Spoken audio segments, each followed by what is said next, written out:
So being a great student is glorifying to God. It's not, you're not leaving. You can, but if you're really pursuing the Lord, you're not leaving him at the expense of, okay, I got to go to school now. So Right. that's such a good clarification because, particularly when we think about whether you eat, drink, or whatever you do it all to the glory Right. of God. So there's a way to, 1 Corinthians 10:31, baby. let's go. So there's a way to eat and drink that's glorifying, and that tells you something that Right. everything we do can be glorified. Not everything we do, but most things we do can be glorifying to the Lord and are. Right. And just being blooming in the season you're in. If you're a student, being the best student you can be. If you're an employee, being the best employee you can be. That's glorifying to God.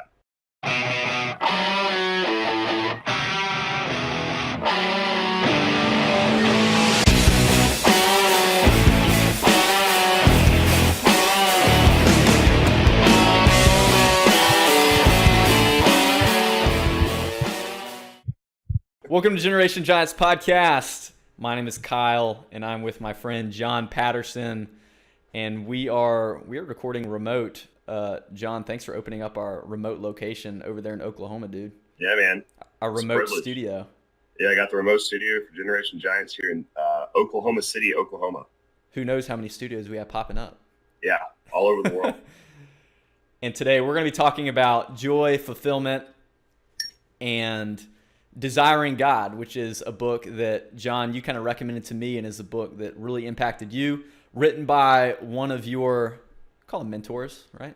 Yeah. Mentors, teachers, kind of a big deal in your life. You're at his seminary school right now, John Piper. Yeah. And I'm excited to get into it, man. Because I read this book, and what I love most about this book that we're going to be getting into, especially digging into later in the show, is that everyone resonates with the idea of trying to find joy and fulfillment, whether you're a Christ follower or not, whether you're 5 years old, 10 years old, 15 years old. I think it's pretty universal that everyone wants to find joy. And this book talks a lot about maybe misconceptions about joy, misconceptions about God, if you're a believer. And so I'm excited to dig into it, dude. You're the expert about it. So we're gonna have some fun. We're gonna have some fun with it. But let's talk about you, where you are right now. And first, I want to talk about a thing you did in college, something that you got pretty famous for, very widely famous for. The Don't Be That Guy series. The Don't Be That Guy series. All those listeners, the man, the legend, the myth, John Patterson. Don't be that guy. How'd you get started with the Don't Be That Guy videos that are on YouTube? That's a good question. So I have always been someone who's made videos. I mean, since we were in the 7th grade, we always made these goofy videos. And I kind of had this goal to be, to do a viral YouTube video. Like, this is my kind of bucket list, if you will. So I've been making videos all throughout college for campus ministry I was a part of. And one time I'm at the gym and this guy comes up to me. He's like, he's kind of instructing me on how to lift. He's like, hey, bro, you're not lowering that bar all the way down to your chest. I just wanted to let you know if you're cheating, you're really cheating yourself. And he walks off. And I was just it was a true story. Really annoying. Yeah. Your video is a true story. It is. So that Don't Be That Guy at the gym, I literally quote that guy because that was the motivation. I was thinking, he was really well intended, but that was really annoying that he's like, I'm not going to the gym to get coached by some random person. You know what I mean? Right. Who knows if what they're talking about is even good knowledge. Yeah, exactly. Yeah. So yeah, that's true. It's like, I don't know. Dude, that video is hilarious. I still show some students those videos. Yeah. Especially because I love working out and going to the gym and stuff. So it's fun to kind of share that world a little bit too. Yeah. Yeah. So that was kind of that was our most popular video. And that was kind of the motivator for the whole thing. But we just started doing Don't Be That Guy in all these different categories. So our first one was Don't Be That Awkward Runner. We did Don't Be That Guy. Don't Be That Outrageous Laugher. Don't Be That Guy at the Pool. Did all kind of different topics on the phone. So if you look at That Guy vids, that's where our channel is. And we haven't made one really in a serious one in about 5 years. So it's been a little while. Yeah, this was when you were in college, right? Well, cool, man. Well, I'm excited to have you on the show, dude. Let's quickly give more of an introduction as to who you are. I mean, we've been friends for years, we were probably just both right out of college here in Charleston. You've since moved around a little bit. You're in seminary school. We've Right. been to a few metal shows, had some good times. Hmm. Speaking of joy fulfillment, we'll get more into it. The question everyone's wondering: Can you desire and joy and have joy in going to metal shows and headbanging and pushing people around? Is that a kind and good thing to do? Is that the question everyone's asking? Yeah, that's the question everyone's asking. What do you think? I think absolutely. Yeah, for sure. Absolutely. That's it. Yeah. Cool. Lots of joy Let's to be move had. on. Let's move on from that. Yeah, dude. Tell us a little bit more about who you are and what you're all about.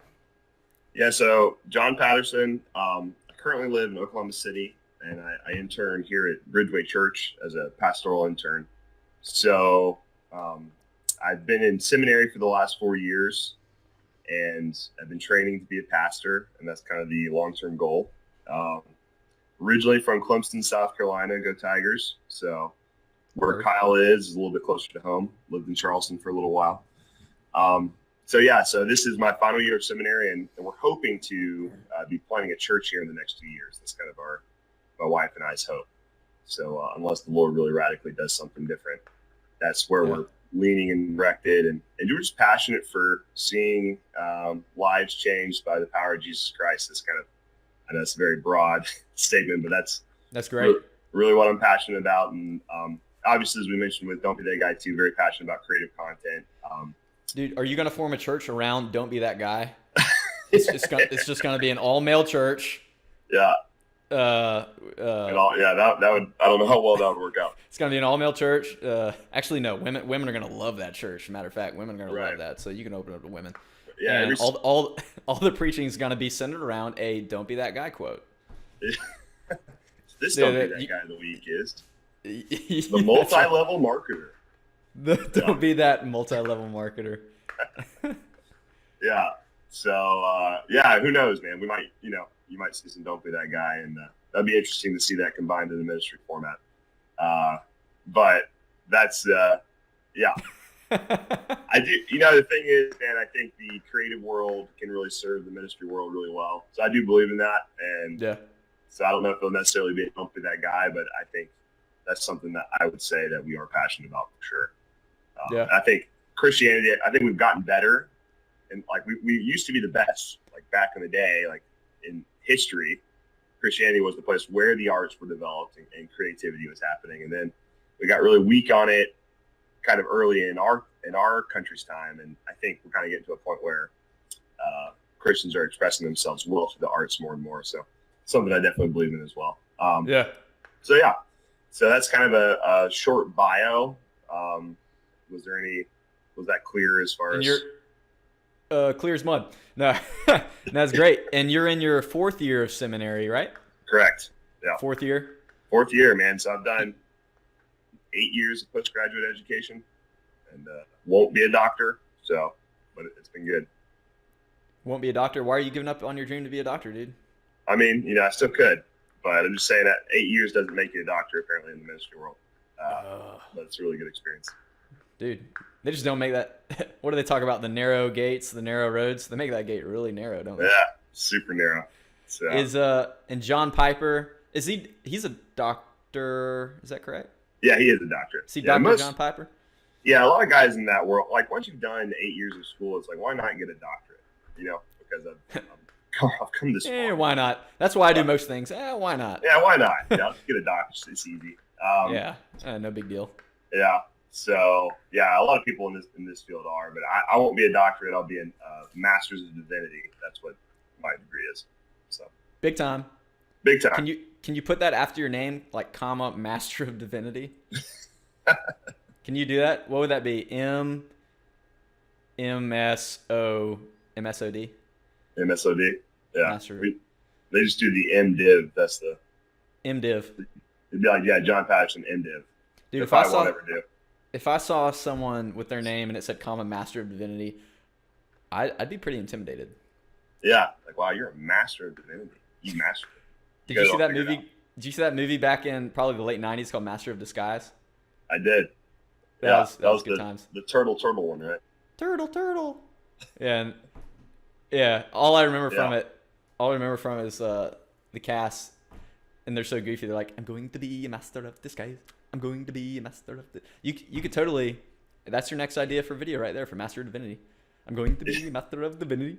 Sing about being a master of divinity. Yeah, big time. Yeah. That's cool, man. And I definitely have. I don't know much about your school or your church, to be honest. Yeah. But I know I'm definitely aware of Dr. John Piper, and I think the first time I really heard him, because he's sort of the leader. He is the leader of your school. I think the first time I heard him was at Passion Conference. Right. Probably 4 years ago now or so. Yeah. And I believe we both went together, if you can recall. It's kind of vague, but we were at Passion Conference, this big conference in Atlanta with like 100,000 college-age students. And he was one of the speakers. I think he still continues to be one. And I swear, I think he quoted one of the books of the Bible or a chapter or something. Yeah. And he just like quoted it. Wow. And I think it was maybe a chapter in Revelation or something. And I was like, good Lord, this dude is crazy smart. And, of course, he gets very deep into his ideas and his interpretations of the Bible, which I think are great. Yeah. So I've been very, very impressed with him.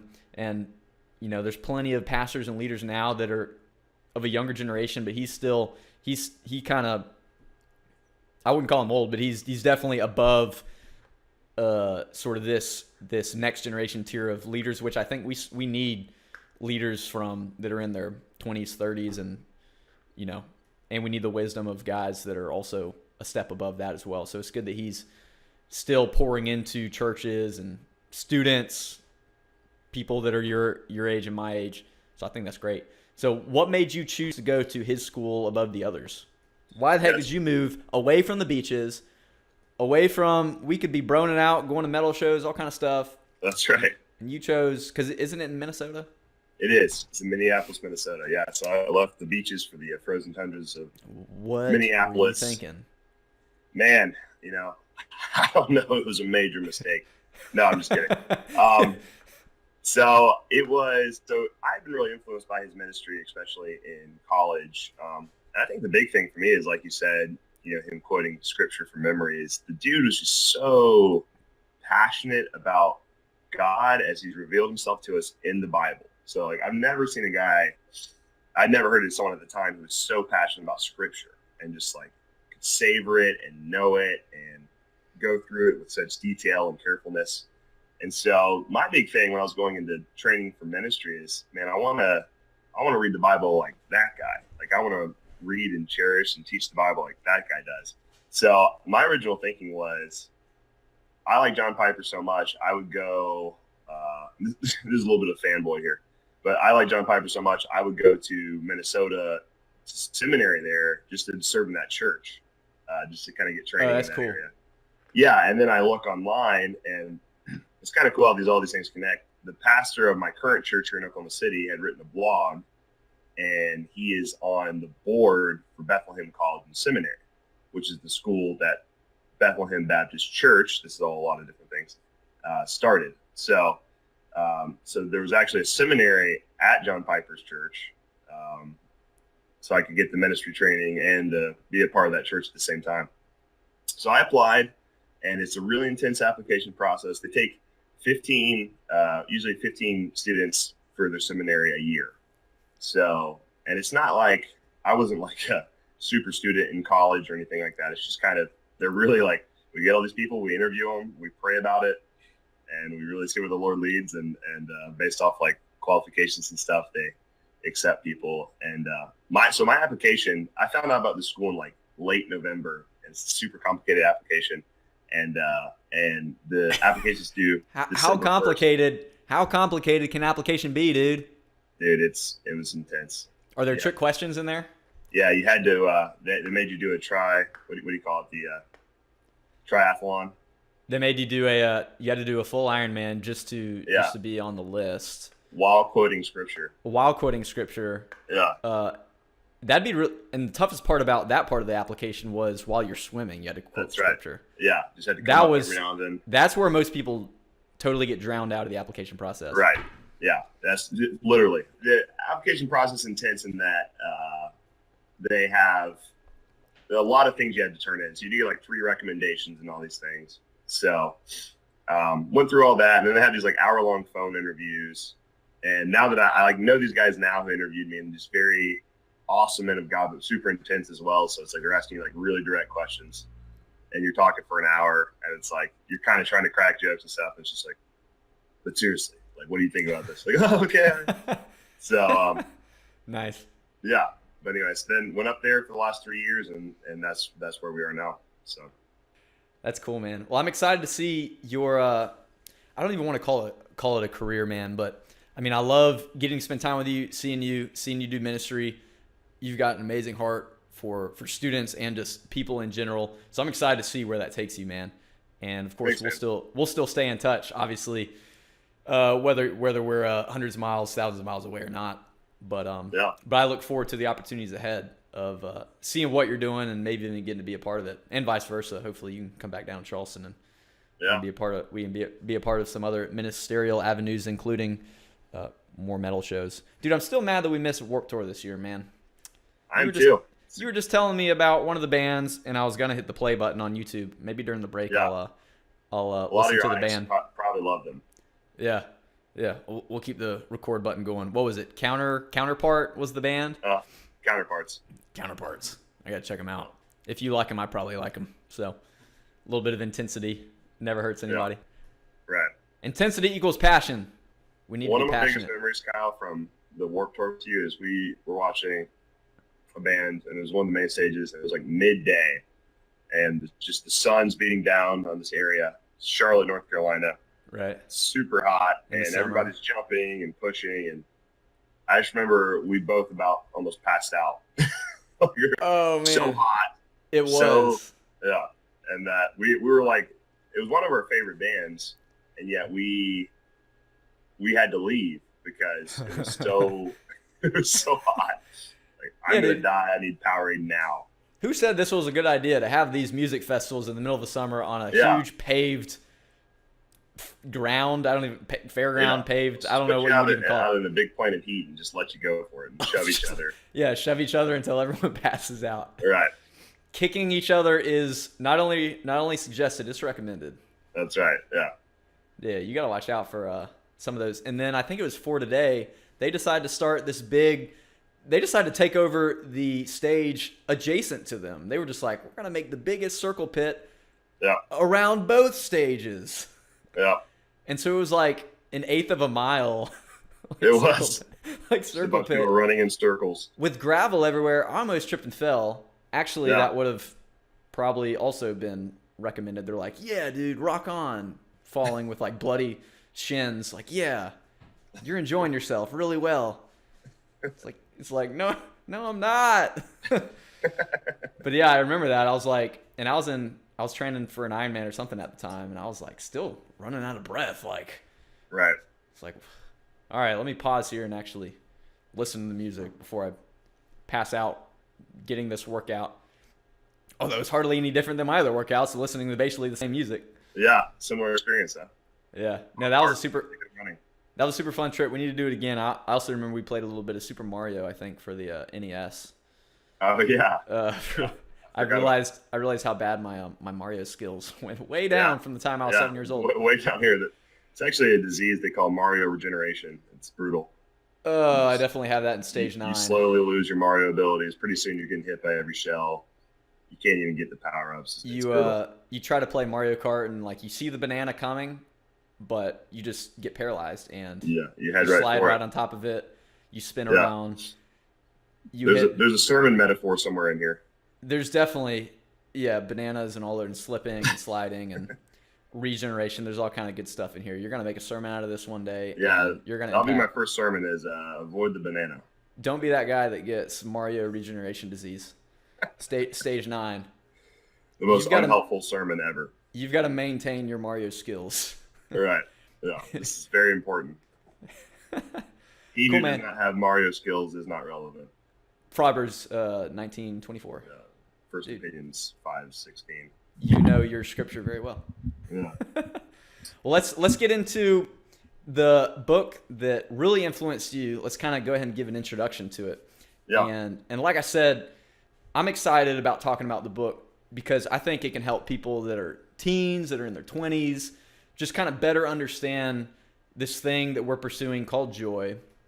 And there's different terms too. I mean, we could even get into like what is happiness? What is fulfillment? Are joy and all those terms even the same? Right. But the book is called Desiring God. And so why don't you give kind of an introduction into what the book's about and, again, why it influenced you so much? Yeah. So the book is called Desiring God. If anyone's familiar with John Piper, they know the website where they post a lot of his content and other content as well is called Desiring God. And so it's kind of his capstone work, if you will. Kind of sums up what his ministry was really focused on. And it's called Christian hedonism is the term. And basically what that means is you find most pleasure and joy in God. And he really argues that this is a biblical thing. So the big statement of the book is God is most glorified in us when we're most satisfied in him. Yeah, and it's funny because when I first heard it, it didn't really sound that revolutionary to me because it's like, okay, yeah, of course God wants us to be happy. I think what was so instrumental was the fact that it really explored the depth of what that means. Because a lot of times we think if I were to say like the most joyful thing I can do is blank, like the most joyful thing I can do is hang out with Kyle. It's very like I'm thinking in terms of what I like to do and how I'd like to go about it. So I think sometimes people can hear that and they think, okay, well, God wants me to have the girlfriend I want to have or the boyfriend I want to have, wants me to have the car I want to have, wants me to have the success I want to have, whatever that is. In reality, what the statement's saying is he's revealed himself to us. That God and serving and obeying him is the most satisfying thing that we can do. And it hit me. I think the reason this book was so significant and why it hit me so much is I spent a whole summer in Myrtle Beach, South Carolina. Tough life. Yeah, tough life. It's so funny as you travel. Everyone knows about Myrtle Beach and travels to Myrtle Beach. And like, you got really great at mini golf at that time. Yeah. Oh, good. You got some good mini golf. And, one of your finest spiritual gifts. That's it. Isn't it the mini golf capital of the world? It might be. It seems like it. Definitely. It seems like there's one on every other corner. It's also the Ohio, the magnet for Ohioan capital of the world. Yeah, it's the Ohioan takeover in South Carolina. I think there's just a straight road that leads like from Cleveland to Myrtle Beach. I'm pretty sure. Right, there probably is. There definitely is. Yeah, so that's where everyone vacations is Myrtle Beach. I'm just like, man, you got Charleston right below you. Like you can just go to the most beautiful city in the world. So but there's mini golf. There's mini golf, John. Hey, if you're listening and you live in Myrtle Beach, we still love you. But, yeah, sure. As South Carolinians, you got to rag on Myrtle Beach a little bit. Yeah. Anyway, okay, so I was in Myrtle Beach for a summer, and we would go every Wednesday and do beach evangelism. So just go up and talk to people, say, hey, we're students from a Christian ministry. We're practicing sharing our faith. You mind if we share with you? And most people were willing to talk, which was nice because I know that's always uncomfortable, right? When someone comes up to you, just like, "Hey, I'd like to talk to you about my faith." So we talked to people. You don't like that? What? You know, I'm thankful for it. I'm thankful that people are sharing the message. I think it's natural to not want our space invaded. You know what I mean? Like we're very private people. I remember even at Warped Tour there was like a teenager that came up to us and wanted to share with us about I don't know, Scientology or something. Oh yeah, he was like a Buddhist monk, right? Yeah, I don't even remember what it was, but yeah, that was really interesting. Yeah, so out there being bold in their faith is challenging. Yeah, but what was funny with him is he had this book and he's like, "I really want to give you this gift," you know, and then he slapped you upside the head with it. What was that? And then he slapped you upside the head with it, dude. He slapped us upside the head. He just slapped you and ran away. Just chunked it through in their face. It was the weirdest thing. Do you remember this? He was like, "Hey, that actually cost $10." I want to give this to you, and then I want you to give me. It was like a book salesman deal, So it's not a transaction. I just want to give you something, and then I want you to give me something. Right. But you're not buying it. It's just a gift to me. It's my gift to you. It was exactly what it was like. We're like, oh, well, I think we talked to him for a while. Well, this is actually what we believe, and we don't know if we can buy this book. He's like, all right, we'll see you guys later. All right, boom. Let me go to the next person I can try to give this to. Yeah, he wasn't. It was some kind of. It was some religion we never heard of. Yeah. He wasn't Buddhist. I He can't might remember have what made it it was. up. Yeah, but nice guy. Um, It's a beach evangelism. yeah, Tough so life. beach evangelism. So we were doing that, and so people would talk to us, and we'd always start with the questions of, do you think, just like to get to know where they're coming from, do you think people are looking for purpose, security, and fulfillment in this life? And everyone would say yes. And then we'd ask, well, how do you think most people try to find that? And they'd say, okay, through money or through success or through family. Right. And then our question was, do you think people find lasting purpose, security, and fulfillment? And almost everyone said no, which I thought was fascinating. A lot of people that were even hostile towards talking towards us and would just be open to that part of the conversation would say no. Mm-hmm. So there's something in us that knows that the way that people try to find joy and fulfillment in this life don't satisfy. I mean, you don't have to look very far to see that, right? You look at Hollywood, some of the most successful people in the country are miserable. There's a quote, Sure. we used to throw this around a lot, of Tom Brady. Now he has another ring, so I don't know what the quote is, but this was before he had his, fifth Super Bowl ring? Yeah, I lost track. Yeah, so he had 4 Super Bowl rings. The quote that he said was, what's the best ring? The next one. And then he concluded this interview by saying, there's got to be something more to life than this. So the point is that the ways that we try to find joy and fulfillment typically don't satisfy, and that's significant. And I'd say the Bible really gives us why it's significant is because the most joyful thing that we can do and what we're created for is to worship God. So anyway, that's why desiring God, I think, is so helpful, because it really helps you understand that joy of God in all things. And so he goes from everywhere from prayer to marriage to missions to suffering. Right. All those things, the joy of the Lord is there. And it's kind of weird to think about. So particularly so if you're hearing this and you're like, okay, well, I know that sounds really loosey-goosey, like God just wants us to be happy. And I'd say that there's certain situations that aren't necessarily joyful, right? Like people who are listening to this have probably gone through some intense situations, lost a family member, maybe you're bullied, maybe you don't feel accepted, maybe you struggle with anxiety, maybe you struggle with loneliness. You say, how can I go through these things? And you're probably, a lot of you are doing your best to pursue the Lord. So how can I go through these things and still suffer?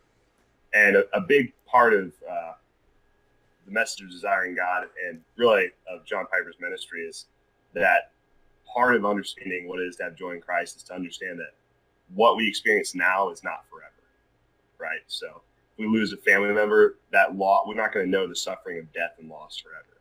If we're struggling with a sickness, we're not going to know that forever. If we're lonely, we're not going to know that forever. Like, God is a God who he's aware of us, he redeems us, and he's coming again to restore the world. So not only is God aware of you now here in this life, but ultimately at the end of all things, he's aware of you then too. Yeah. And so that's just such a comforting way to look at things as you go through in trials, to look forward and say, okay, well, what's the end of all this? Even if people, get really extreme martyrs, if people kill me, I mean, what can they do? Romans 8 says, can anything separate us from the love of Christ? And it even says death. So even if someone were to kill me, that can't separate me from the love of God. Or even if everyone abandons me, or whatever you're experiencing in high school, that can't separate you from God's love. And I was talking to Kyle about this before our podcast even, but in Hebrews 12, it's either verse 1 or 2, he says, consider Christ, who for the joy set before him endured the cross. So Jesus is our ultimate example of what it means I can go through anything, even the biggest trial in life, and still understand that this is for God's glory and my joy, and this is the greatest suffering I can endure. So, that's kind of a rundown of the message of desiring God and why I found it so helpful, because I find that I really am looking for satisfaction. If I'm not looking for satisfaction in God, I'm going to look for it in other things. I'm going to look for it in success or football or, entertainment, GoldenEye, whatever it is. GoldenEye, yeah. Who would ever do that? Who would ever do that? And that's kind of like a lot of the reason that people don't worship God is because they're worshiping something else, right? there's idolatry, and something else gives us more affection than God does. So if people don't want to turn to the Lord because they think, no, I don't want to live that lifestyle, I want to, whatever that is, I want to live the lifestyle I'm living, then whatever that lifestyle is your God. You worship it, and it gives you more affection than the God the Bible does. So that's just helped me throughout the season of life that I'm in, and just constantly remembering as I'm in seminary, like this is to cause me to rejoice and worship God. Like everything I'm learning in books, every book I read, every conversation I have, youth ministry, like the purpose of this is that we will worship and enjoy God. So, yeah. Yeah, that's huge. And we're going to get into, and I love that, we're going to get into desires. The book talks a lot about desires. We're going to get into that, and going to get into some specific questions, even questions submitted from some high schoolers, and talk about joy and all that. Because there's such a huge message there that you, me, we all want happiness and joy for others. You know, whenever we are speaking to somebody, speaking into somebody, inviting somebody to something, whether it's a church activity or anything, it's because we want joy in others. And I think that can be a misconception. I think there's a lot of misconceptions into should I feel bad because I'm enjoying church? Like, if church isn't, use church as an example, like if it's not feeling like a sacrifice, am I doing it right? And I would say it may feel like a sacrifice, but you should be enjoying it, much like anything else that you do. You should be pursuing joy. So again, going back to hedonism, which is a really interesting phrase, let me say, it's both kind of cool, I think, that he's using such an extreme term for Christianity. Yeah. And it's also maybe even dangerous because hedonism is basically a school of thought saying that you should pursue pleasure. Basically, pleasure is like almost the highest good, and so it's a really interesting, almost counterintuitive phrase for Dr. John Piper to term Christian hedonism. Right. It's pretty interesting. So we're gonna get more into that. We're gonna take a quick break, and then we're gonna get back into it.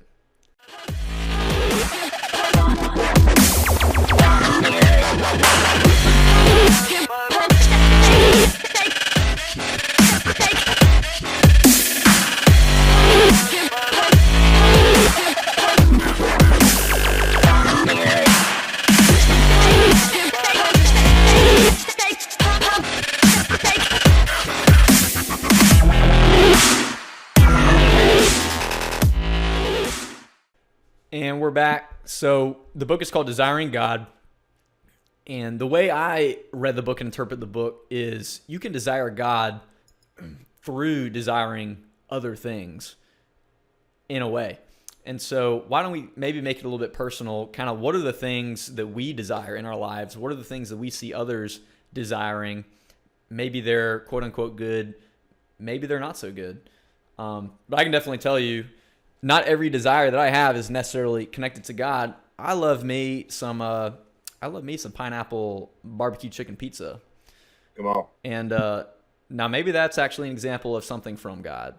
Let me just say, because whenever I'm eating some pineapple barbecue chicken pizza, I'm saying, "Ooh, Lord, thank you."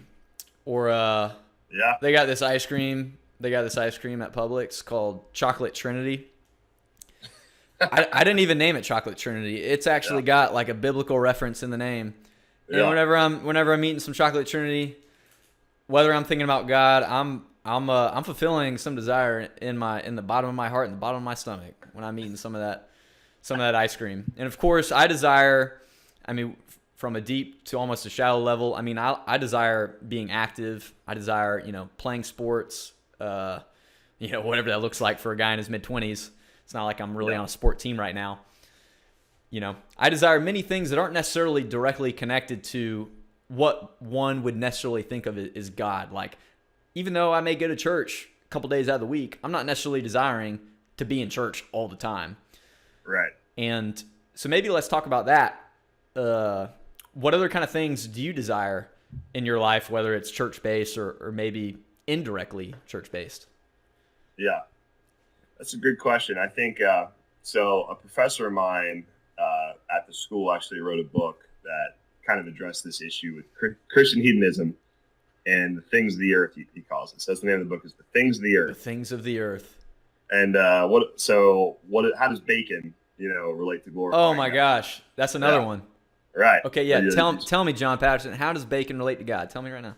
In so many ways, man. I gotta know. You know what we call bacon? Victory food, because we can actually eat bacon now. Oh, right. Yeah, the early law. Jews. Yeah, no wonder they had so much trouble connecting to God. Yeah, no, that's part of the why Jesus came, so we could eat bacon.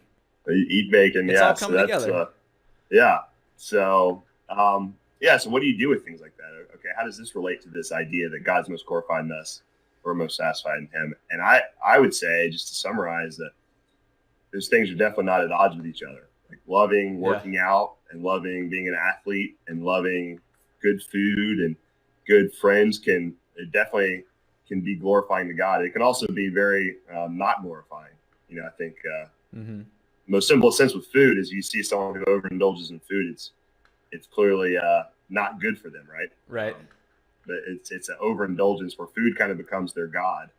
I just, the church likes talking about seasons. I just kind of coin certain seasons, like usually maybe 2 months out of the year. I just coin it the bulking phase. Bulking, that's awesome. And like that. And that almost gives me permission. If someone sees me overindulging in something, I'm like, man, I'm in the bulking phase right now. Come on, this ice cream has protein. It's gonna build me some muscle. You wait. I mean, I do that too. And then people are like, hey, haven't you been in the bulking phase for like 3 years? I'm like, no. It's just. Sometimes we can be in chronic bulking phase. That's right. It's a chronic bulking phase. It's for the phase where I'm not bulking to come. Right. Yeah, so that would be an example. So you see how that works, though, is like food can point us to God, or it can point us to itself. And that's like a lot of times what. Hey, say that again. I like that. Yeah, food can point us to God, or it can point us to itself. Or anything aside from food, right? Not just exactly. Food. Yeah, anything can be an idol. That's like Romans 1 talks about they worship the creation rather than the creator, right? So you look at creation and you think that's all there is. That's the final end goal for creation. It can become a god and an idol. And so that's good. But it's not bad. It doesn't make it bad. So exercise could be an idol, but we need exercise. It's healthy. Our bodies need it. It helps us to think clearly and glorify God more, and it's being good stewards of our bodies. So it's not a bad thing in and of itself, but it can be. I'll even interject too. Another part of the book talked about prayer, which whether you pray or not, everyone wants stuff. So prayer, one form of prayer, is essentially expressing your desire to the giver of everything.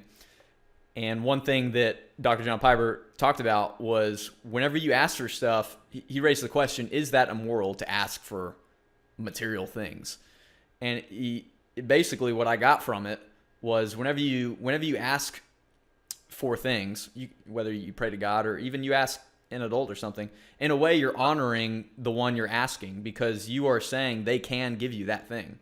Right. And so whenever you ask for material things, I would say it's not necessarily bad to ask for material things as long as you recognize the importance of the one giving that material thing. If you ask your parents, if you're a young person, you ask your parents for something, as long as you don't just ask for it and expect it, but as long as you ask for it, say a proper thank you and express appreciation upon receiving something, I'd say by all means keep asking for things.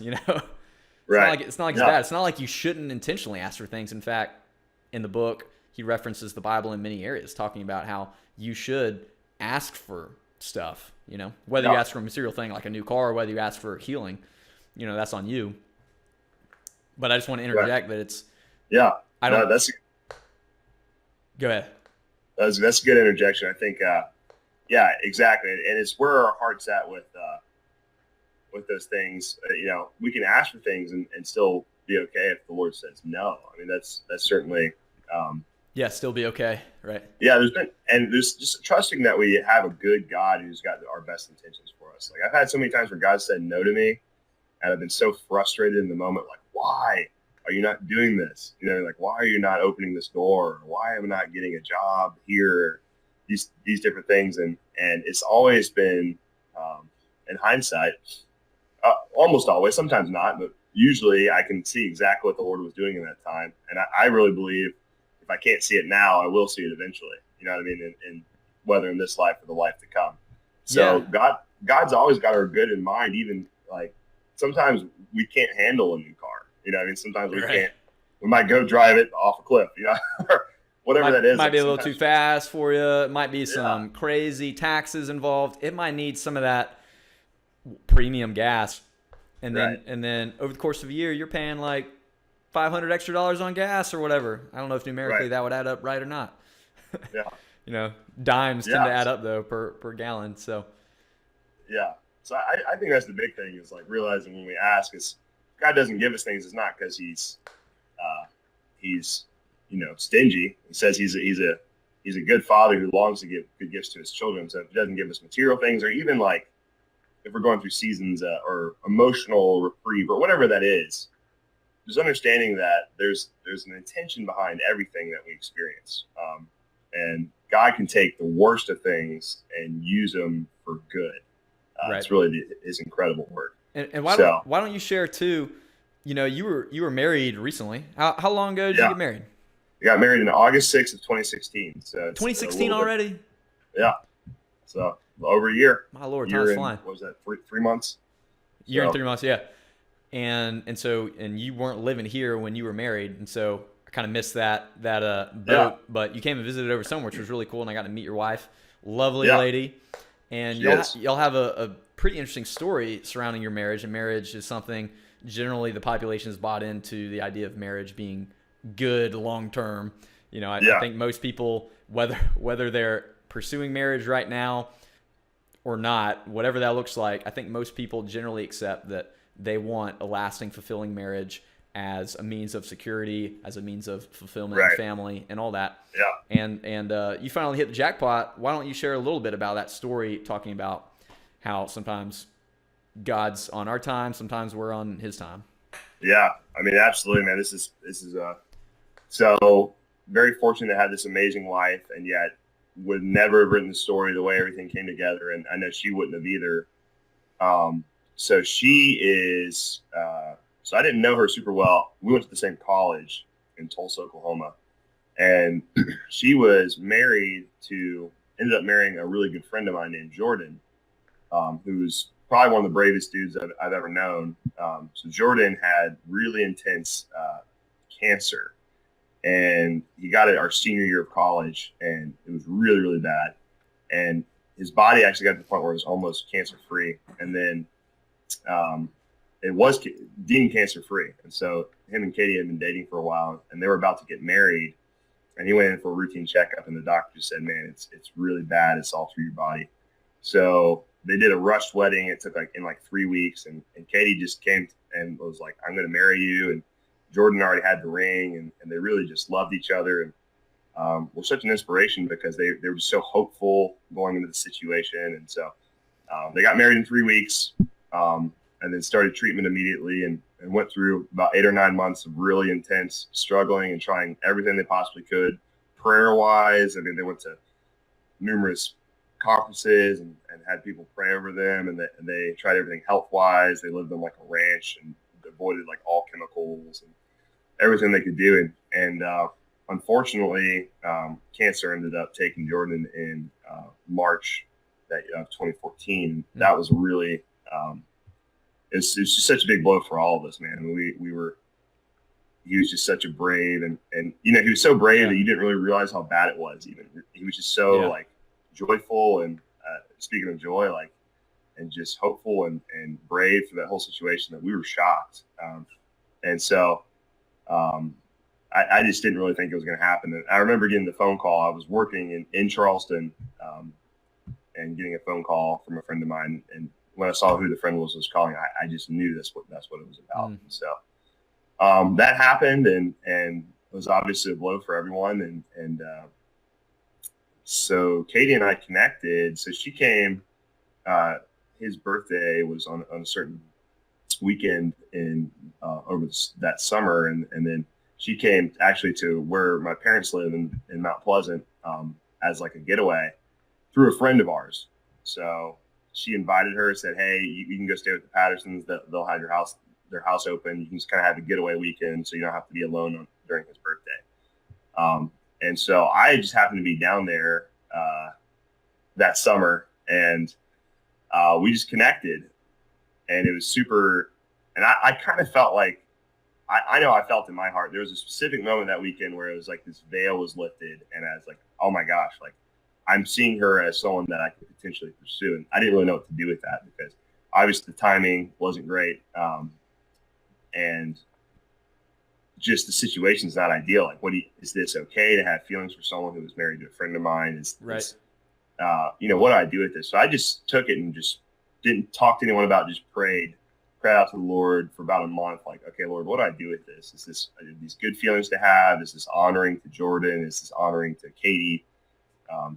And eventually talked to my parents about it, and they were helpful. And I started going to Bethlehem and would talk to mentors about it. I remember you get assigned with a mentor as soon as you get to Bethlehem. And so we go to breakfast together, and he's like, so you got any girls in your life? I'm like, well, let me tell you. And kind of talk to him about the interesting situation. Yeah, it's a very complicated situation. So talk to him about it. And several months later, Katie and I just continued to communicate more and more to the point where I was going to see her at a wedding, and I really felt like, man, I want to talk to her about it. So asked for some people's advice, and they all kind of told me to take this approach. And I told her, said, hey, I just want to bring clarity to what's happening in our communication. I really have strong feelings for you, but I know this timing's not ideal, so I'm willing to wait as long as I need to wait for you to be able to have proper time to heal and recover from this. But I just want to let you know I'm here for you, and really just want to bring clarity to what's going on, that we're communicating, and there's clearly something happening. And she was just so incredible through the whole situation, so receptive. And so needless to say, we went through this long process of slowly easing into a relationship and bringing mentors in our life. And I was very open with both her father and then Jordan's dad, actually. And they were really helpful in giving me advice and encouraged me, okay, let's wait some time, give her time to heal. And eventually, obviously started dating, and eventually went public with it because she was very public. She had a blog, and she had a lot of followers. Like, it went viral really because of the story. So we had to be really careful, obviously, with just everyone involved. And then we finally got to the point where we got married in 2016. So it was quite the journey. Definitely wouldn't have written it up that way. And yeah, that's kind of how we got to where we were. And it's hard. I think the biggest thing for us was we both really miss and love Jordan. And so the fact it was helpful, as weird as it sounds, to both really know him well. Because when she about him, it wouldn't be like, oh, here's this guy I've never heard of. He sounds great. It'd be like, no, like I can confirm what she's saying, and she's right. He was everything that she says he is. So I think, it's in, what is it, Deuteronomy, or it's either Deuteronomy or Leviticus. I should know this, where they actually, by law, a brother would marry the widow of his brother. Right.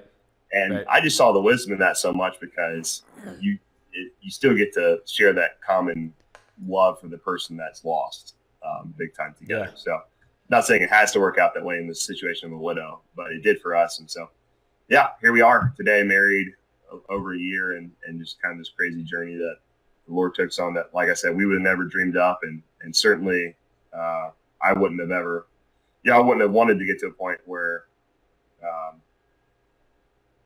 Jordan wasn't here with us. It's not ever something. So just the Lord making the most of the situation that was really horrible, and it was a lot of suffering and a lot of heartache, but also obviously the Lord's done a lot of good in bringing us together. So yeah, that's kind of that's our story.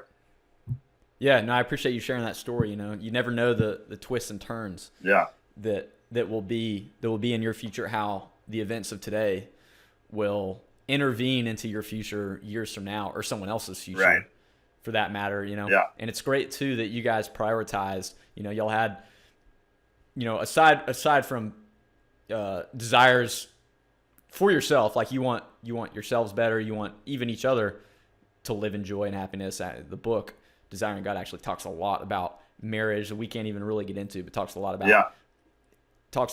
about finding joy in your spouse's joy, right, which is really how Dr. Piper defines love. Yeah.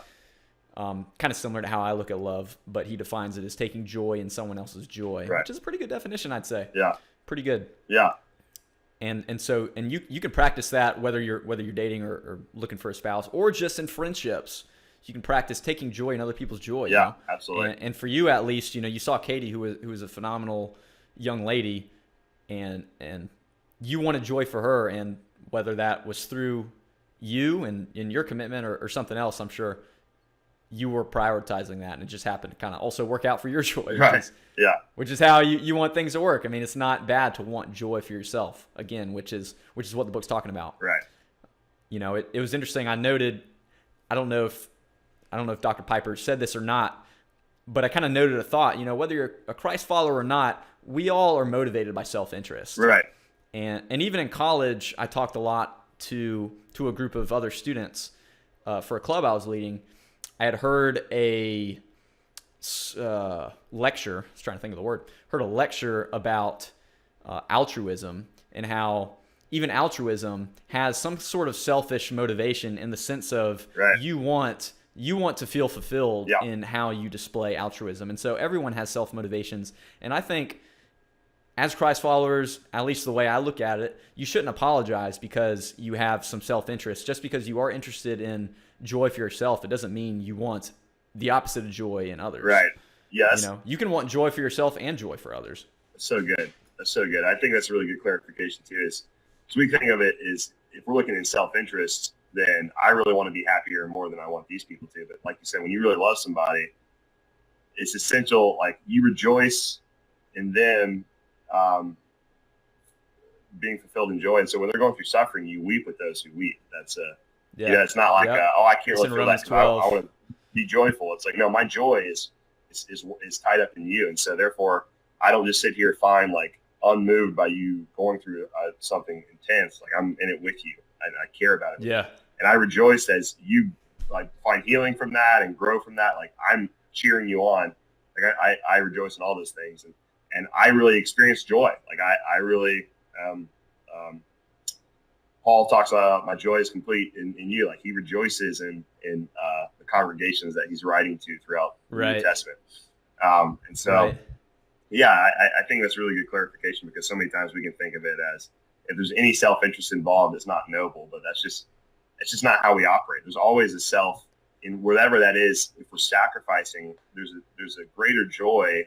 We're sacrificing for a greater joy. We're not just sacrificing for a greater joy. Yeah. Not to get rid of your joy. Yeah. That's a huge clarification. Right. And let's jump to some questions that we got from Instagram. Let's go. In our remaining time. One of the questions that we got was, how do you balance school with your desires to be a good friend, to be a good athlete, and even to be a Christ follower? How do you balance all those desires? It's a great question. I as a student right now, I'm feeling that big time, because it's certainly a balance. I think we're always in search of balance, and very rarely do we find true balance. There's always some way in which we could get a little bit more balanced. But I think essentially it's just, I really find writing down your priorities is really helpful. I've read a lot of books on this recently. Love that. Yeah. Priorities, right? Because nothing is an equal priority, really. Yeah. You always have. It's always a little bit of a ladder, even if things are very close, and there's always something.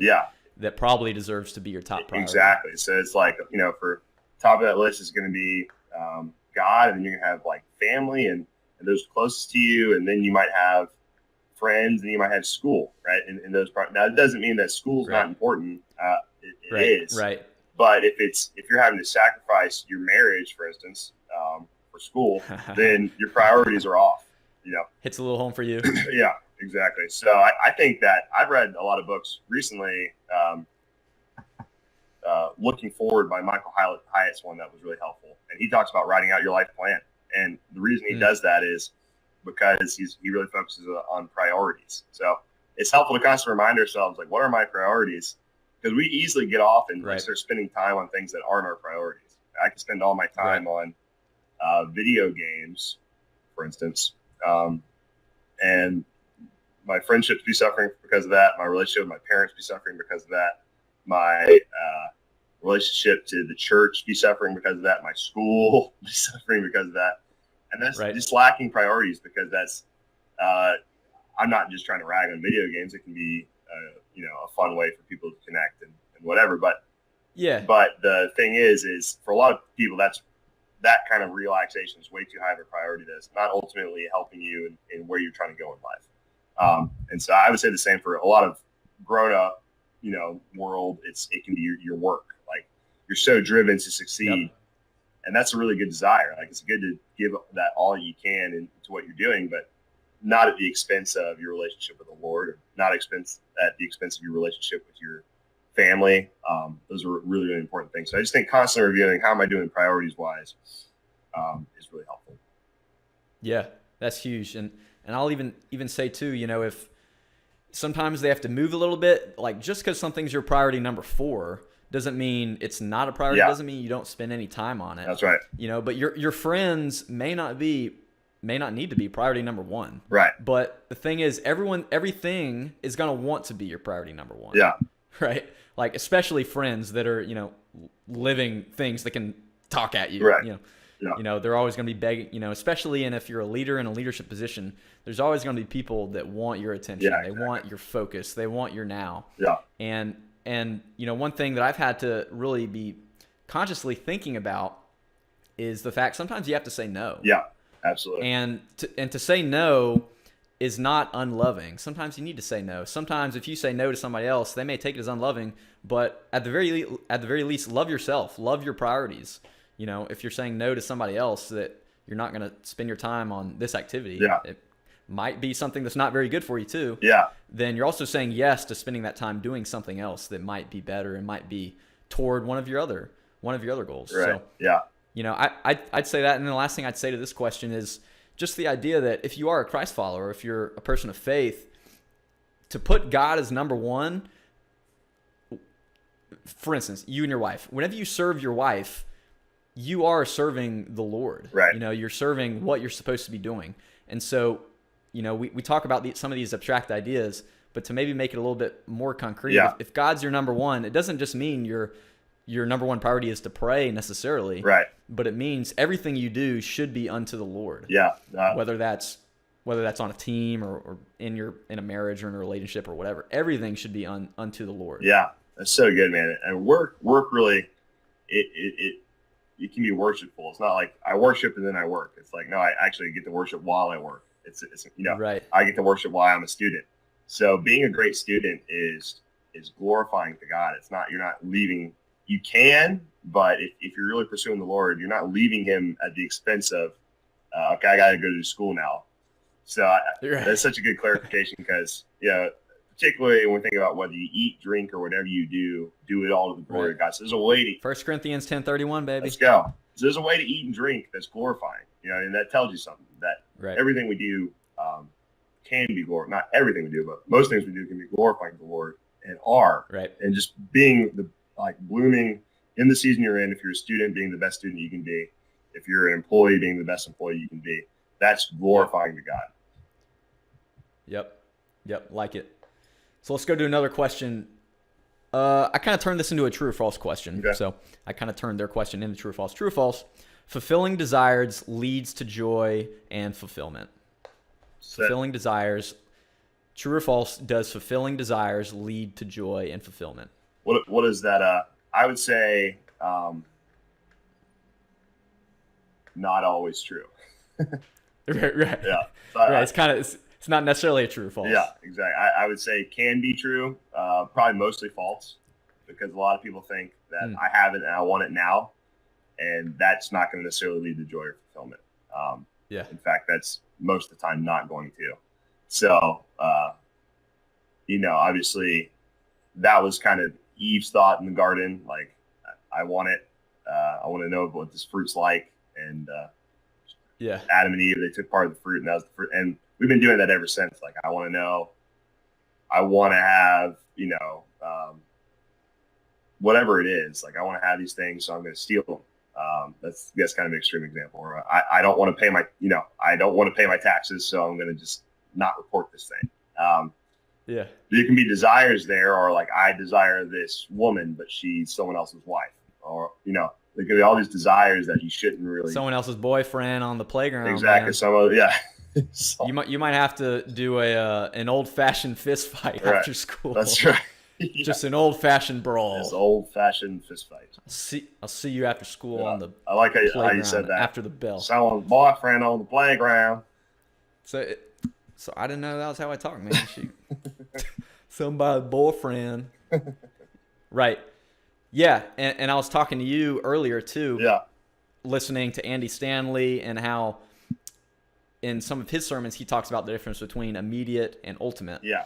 And often doing something to satisfy an immediate fulfillment won't lead to your ultimate joy. That's right. You know, Yeah. some immediate results usually don't lead to lasting results. Right. You know, and you want lasting results. Joy is a result of things, and you want lasting joy. You don't just want immediate joy. Immediate joy is kind of an oxymoron. Yeah. And, Right. and it's fleeting, right? Like the saying, sin always promises and overpromises and under delivers is so true. Like Yeah. there's always this sense of like things can seem so alluring and attractive. You know, the analogy a lot of people use is Taco Bell. Like Taco Bell sounds great, and you eat it, and you're like, Taco hell. yeah. And then like 30 minutes later, you're like, oh, why did I do that to myself? But Fiery sauce in, fiery sauce out. so yeah, I would say that it applies in the same way with a lot of decisions we make for temporary pleasures. Like a good example to me is I was just watching a documentary recently on Bernie Madoff, so shyster, and basically made all this money off lying to people.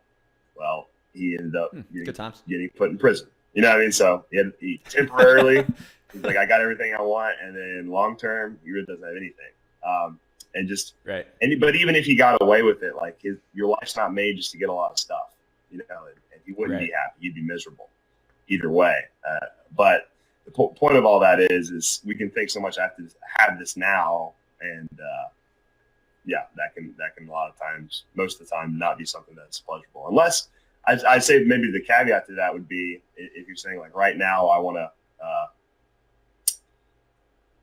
to do something that is in line with the Bible. Like I want to share a word of encouragement with somebody, or I want to go up and talk to that student at my school who no one really cares about. Like those are good desires.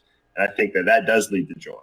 Does that make sense? Yeah. So there's a sense when your desires line up with what God has called us to do, then I would say that's maybe the true part of that statement is when we fulfill those desires, it really does lead to lasting joy, because that's in line with, okay, God, I want to worship you. And I know that as I worship you, I'm called to care for those who are on the margins. And there's a student in my school who no one really talks to. And we can find this really fulfilling to go and reach out. Like that's a joyful thing. So that would be the true part of that statement, I would say. I like it. All right. Next question. How do you hold on to a specific desire for a long time? So I guess that's assuming you recognize the desire is a good thing. Yeah, that's a great. And how do you hold on to it? Yeah, that's a great question. I think so. If you're listening to this and you're thinking, okay, there's some times where I get up in the morning and I really don't want to. Kind of feel that rut. Yeah, I don't want to pursue God. Like you might wake up and say that. Like I don't want to, whatever, read my Bible, do my quiet time. I don't want to. I'd rather just do something that's easy. I'd rather go. I'd rather scroll Instagram. Yeah, I'd rather scroll Instagram, whatever that is. I'll be honest, sometimes I'll wake up and I do that. Yeah, exactly. This is such a waste of time. Why am I even doing this? Am I even awake right now? Yeah. So I would say if you feel that, you're definitely not alone. I'd say everyone feels that to a certain degree where you wake up and that desire is not there. And I think the key text that's been helpful for me in this is Romans 12. Don't be conformed to this world, but be transformed by the renewal of your minds. And so there's a sense in which our minds constantly have to be renewed to conform with what we really desire, ironically, because we're human beings. Like we are fallen human beings. We're not perfect. And unfortunately, we just don't always have the desires that are good for us. We have not great desires. Sure. And so I think the way we keep that in front of us is just doing everything we can to keep truth in our life. So scripture, I would say is huge, but the voices you have in your life are absolutely ginormous. Saying, show me your friends, show you your future is just so true. That was my biggest experience when I was a student in high school was I really desired to be a committed Christian, but none of my friends lived that way. And I just constantly gave into that. The worldview that was being preached to me unknowingly all the time was that there's other things that I want to do. And so, Yeah. I would say just constantly keeping truth before you, and being in prayer is so important, and having good voices, and just realizing like, there's going to be some days where you don't feel like doing the right thing. But as you step forward and you pursue the things we're called to anyways, a lot of time God can work in our hearts to give us those desires through it. Right. So if I don't feel like going to church, there's been so many mornings where I woke up and hadn't felt like going to church. And then you go to church, it's like, man, that was so good. I'm so glad I did that. Why would I ever not want to do that? And so I think just kind of stepping forward, knowing truth, even though we don't feel it, a lot of time God can work in our hearts and give us that feeling through that obedience. So those are a couple things. What do you think, Kyle? Yeah, one thought that came to mind was you have to feed your desires, feed the good things, feed your goals. Yeah. Assuming you have a desire to strive to a certain outcome, to a certain goal, feed those goals. I'm reading a book that's happened to be in a part talking about goals.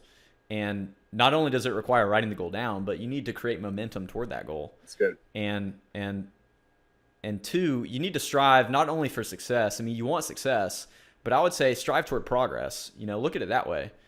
Whatever that goal is, because you may not get success in something for a very long time, whatever it is. Whether it's a big race, like obviously in training for Ironmans, there's definitely days where I don't feel like I'm hitting what I need to hit. But you just got to keep striving toward progress, and recognize your progress too in where you're going and what you're doing. Yeah. And just stay committed too. Stay committed to whatever that desire is. Stay committed to that vision that you have for that optimal future. A kind of a phrase that is impactful for me is a compelling future. Right. Stay committed to that future that compels you to action. What gets you excited? It goes back to kind of the point on desires and joy. There has to be something that really just gets you excited. Right. If something doesn't get you excited, if you don't feel like the outcome is going to make you joyful, then it may not be the outcome that you should be striving for. That's really good. I think so many times we don't keep the outcome in front of us. And that's like you look at organizational problems with businesses, for instance. A lot of times businesses fail because people aren't keeping the vision in front of them for what they're trying to do, or it's not clear. Yeah. And that's very true. And pretty much anything we're trying to do, having that vision of why am I doing this, and then being okay with saying like maybe I'm not going to arrive like you're saying, but have I made progress? It's just helpful to think that way.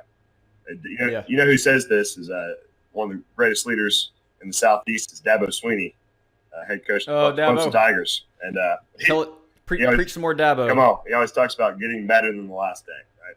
First Dabo 212. Yeah, first Dabo. Oh, that's funny. Yeah, so I would say, yeah, exactly what you're saying is just keeping your eye on. You say keeping the eye on the prize is really, really helpful. Right. Well, yeah, that's great. Well, we're starting running out of time, man. We'll do kind of closing thoughts. Yeah. Kind of last thoughts. Maybe even connect some of this to those goal setters, to those dreamers. Right. Those students that do want happiness, joy in their life. Right. That want great outcomes. Why don't we do kind of final thoughts on that? Yeah. I would say, so as you build like the concept of desiring God and saying that God's most glorified and us we're most satisfied in him, keeping that at the forefront, when you realize God's the most satisfying person we can pursue, that kind of governs everything else that we do. So as goal setters out there and people who really are wanting to go for different things, whether that's athletes or whatever that is, realizing that what in that area it's to start off in kind of maybe a more negative sense is it's not going to fulfill you like God will, so it's going to make a poor God. But then realizing that helps you to really enjoy it for what it is. So it helps you be the best athlete you can possibly be, I think. Because you say, okay, I can run track because track's not a God. So I can joyfully do it freely and I can give it to the best of my abilities. And when I get too old and I can't run track anymore, I can appreciate it for what it was. or I want to be the best student I can possibly be. Well, student, we have a saying at our school that education exists because worship doesn't. So as you learn and you grow, like you get to understand more about who God is and how He's created everything to be. And as you drive towards your goals to be a doctor or whatever that is, you can influence the world for to live for the Lord. So I think whatever that is, keeping your priorities straight with God at the top is always important. But then recognizing that whatever you're pursuing is good, and just writing down, okay, what are my priorities and what are steps I'm going to take to grow in this area. So I was just encourage a lot of students out there. Some of you guys are artists, or some of you guys are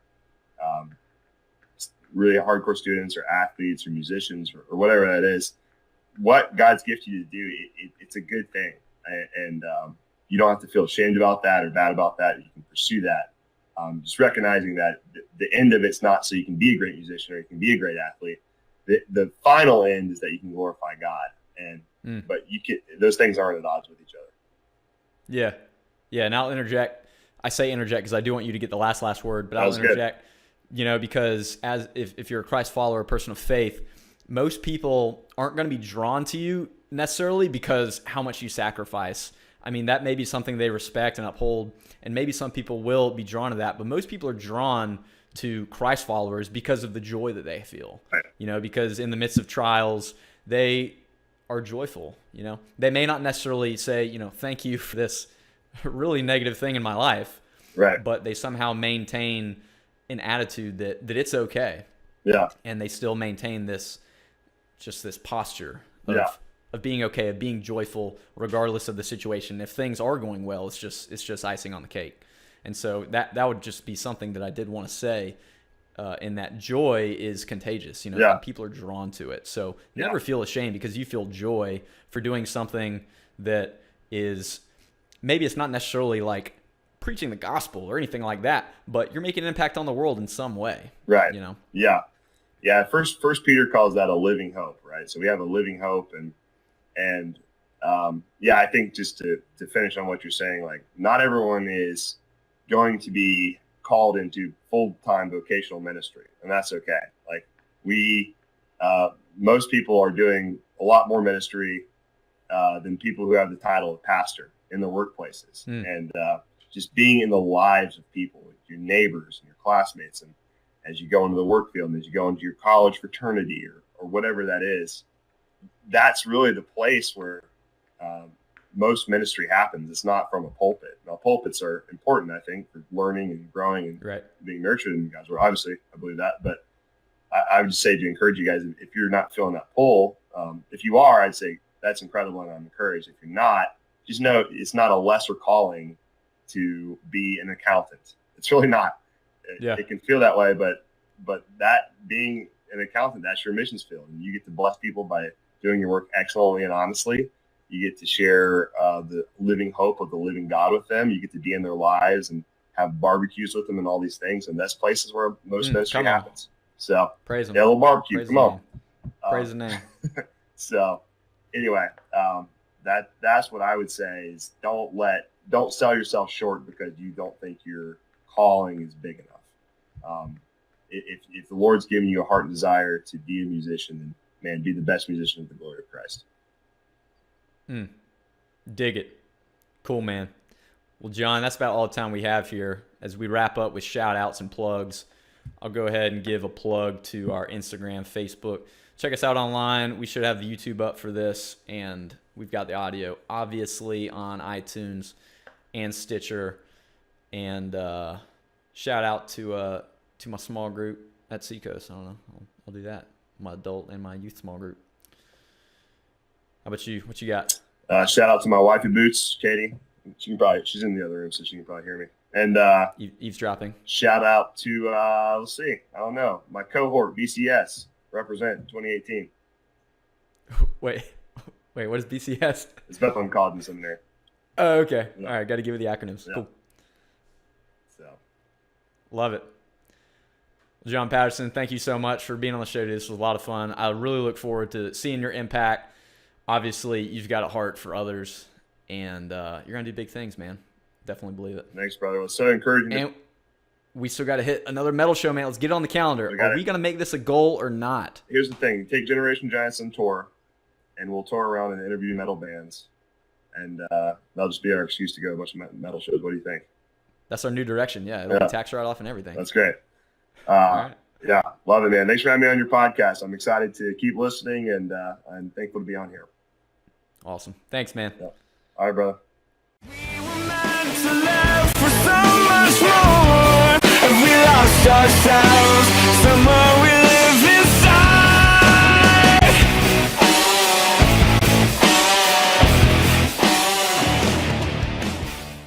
Don't be that time, buddy! Carl and Yo. That guy. Who? Yo, John Patterson. Yeah. Don't talk while I'm epic battling you. Yo, John Patterson. Don't be that guy in high school that wears that tap out clothing but don't even take MMA lessons. Yo, don't be that guy who tries to rap but rhymes one word with the same exact word. Don't be that guy who say he's trying to lose weight, but all you eating is Krispy Kreme donuts with a bacon cheeseburger pack between them. What?